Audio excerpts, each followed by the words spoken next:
मंत्रालय में assistant section officer ASO के पद पर तैनात 30 वर्षीय नाजिया खानम की संदिग्ध परिस्थितियों में मौत ने दिल्ली पुलिस की कार्यशैली पर गंभीर सवाल खड़े कर दिए हैं।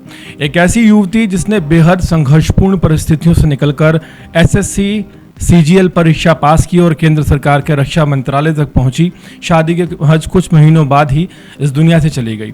परिवार का आरोप है कि नाजिया 3 महीने की प्रेग्नेंट थी और शादी के बाद से ही उन्हें ससुराल से कथित तौर पर प्रताड़ित किया जा रहा था।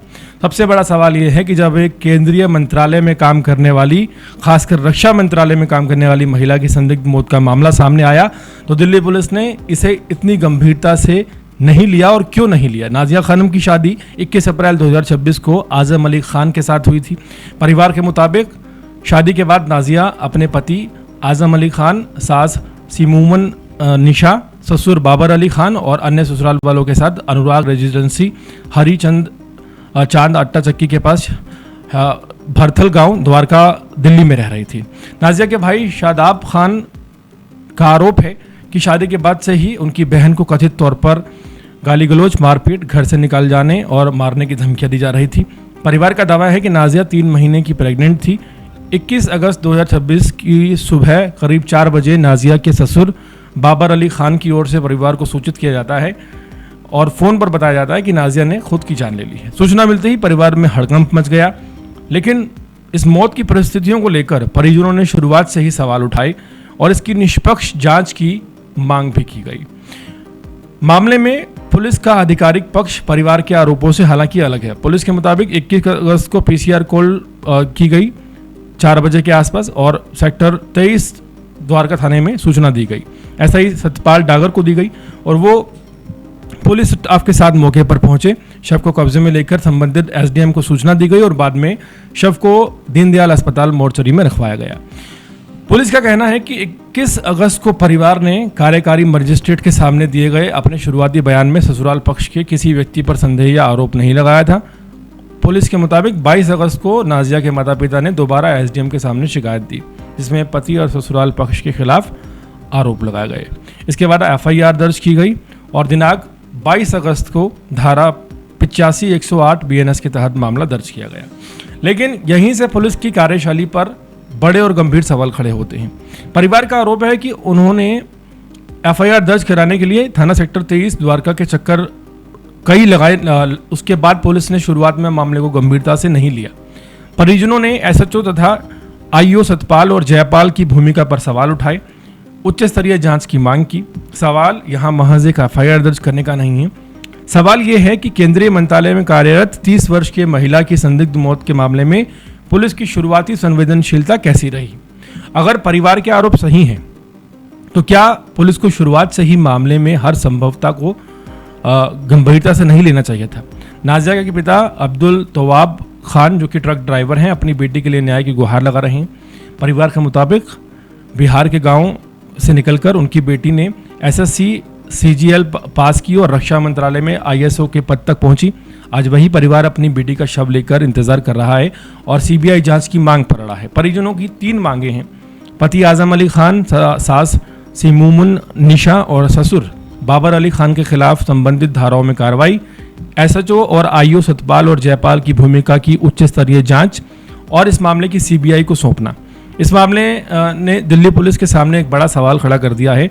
अगर रक्षा मंत्रालय में काम करने वाली एक पढ़ी लिखी आत्मनिर्भर महिला की संदिग्ध मौत के बाद, जो कि प्रेग्नेंट थी, उसका परिवार पुलिस की कार्रवाई पर सवाल उठाने को मजबूर है, तो दिल्ली में रहने वाली एक आम महिला पुलिस से न्याय की कितनी उम्मीद कर सकती है। फिलहाल नाजिया की मौत के पीछे की पूरी सच्चाई जांच का विषय है।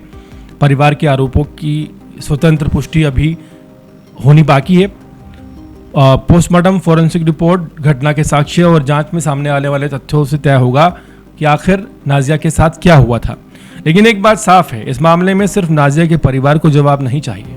दिल्ली पुलिस की कार्यशैली को लेकर उठे सवालों का जवाब दिल्ली की जनता भी चाहती है।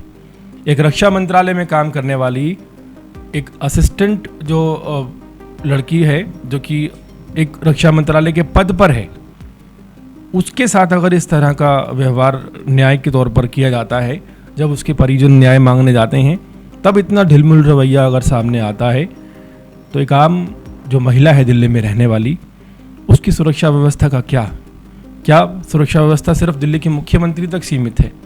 जिन्हें थप्पड़ की भी आशंका हो तो तमाम भारी भरकम केस लगा दिए जाते हैं।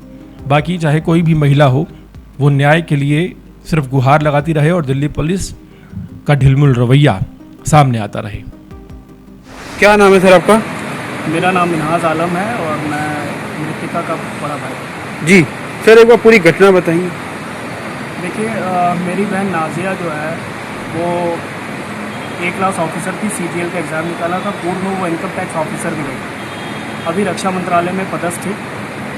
हमने उसकी शादी बड़ी धूमधाम से और अपना सब कुछ लगा के उसकी शादी 11 अप्रैल 2026 को की, बड़ी धूमधाम से की, जिसमें कुछ कर्जा भी हुआ हमारे ऊपर। हमने ये सोच के की थी कि चलो बच्ची तो हमारी सेटल थी पर अच्छा परिवार मिल गया, ऐसा लग रहा था शुरू में। पर 11 अप्रैल 2026 से लेकर अभी हम अगस्त में बैठे हैं, 4 महीने के अंदर ऐसा क्या हुआ मेरी बहन के साथ कि वो पुलिस कह रही है कि ये आत्महत्या है, मैं कह रहा हूँ ये संदिग्ध परिस्थितियों में हुई सुनियोजित हत्या है। इतना सा फर्क है। वो इसीलिए क्योंकि जब हम यहाँ पे आते हैं तो द्वारका सेक्टर 23 जो पुलिस स्टेशन है वहाँ पर सीनियर अधिकारी से लेकर जूनियर तक आईओ तक इन्वेस्टिगेशन ऑफिसर जिसका नाम था सतपाल, उसकी भूमिका हमें संदिग्ध लगी। उसके बाद सतपाल के बाद आईओ आए जयपाल, उनकी भी भूमिका हमें संदिग्ध लगी। एसएचओ ने हमसे मुलाकात नहीं करी। हमने कहा कि घटनास्थल का हमें मुआयना करा दो, उन्होंने मुआयना नहीं कराया। हमने कहा हमारी बच्ची का चेहरा हमें देखने दो, उन्होंने नहीं देखने दिया। हमने कहा एफआईआर लिख लो, उन्होंने एफआईआर भी नहीं लिखी। एफआईआर लिखने के लिए हमारी बच्ची है ना रक्षा मंत्रालय में थी और उसके कंधों पे जिम्मेदारी थी देश की रक्षा की। अगर रक्षा मंत्रालय में थी तो रक्षा से संबंधित ही काम कर रही थी। बताया जा रहा है सर, जो महिला थी वो गर्भवती भी थी। 3 माह की मेरी बहन गर्भवती थी। और मैं जहाँ तक मानता हूँ कि किसी व्यक्ति को आप कितना भी हराज कर लो, अगर वो सिंगल है ना तो भी वो अपने आप को सुसाइड नहीं करेगा, लेकिन वो उसके कोख में है ना 3 महीने का बच्चा था। तो एक माँ इसमें है ना, एक माँ के साथ साथ एक बच्चे की भी हत्या हुई है, तो एक डबल मर्डर केस है।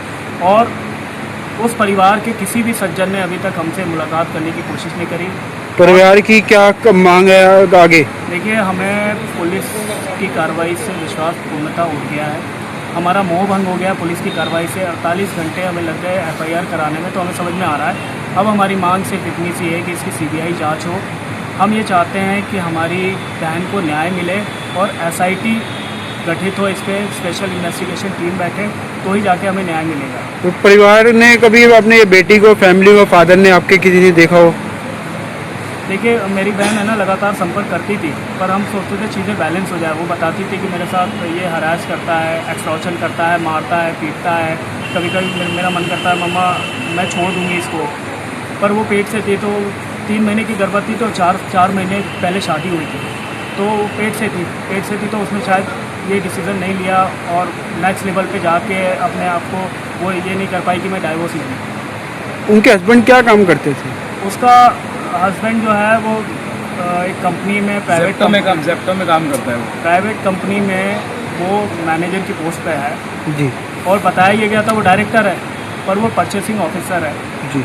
और बहुत बड़ी पोस्ट नहीं थी उसकी। अभी खुलासा हुआ है क्योंकि आप ही की तरह एक मीडिया के साथी ने हमें बताया है, टाइम्स नाउ से एक मैडम का कॉल आया था, उन्होंने बताया मुझे कि वो डायरेक्टर नहीं था। जी।